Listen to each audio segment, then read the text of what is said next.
Sa ibang balita, aabot sa 70 billion pesos ang inilaan ng pamahalaan ngayong taon para sa digital transformation ng national at local government agencies.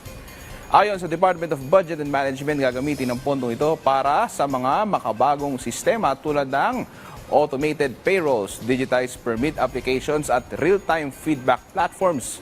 Kasama rin dito ang pagpapatupad ng Integrated Financial Management Information System para gawing mas mabilis at transparent ang paggamit ng pondo. This program aims to enhance transparency, responsiveness, and the ease of doing business at all levels.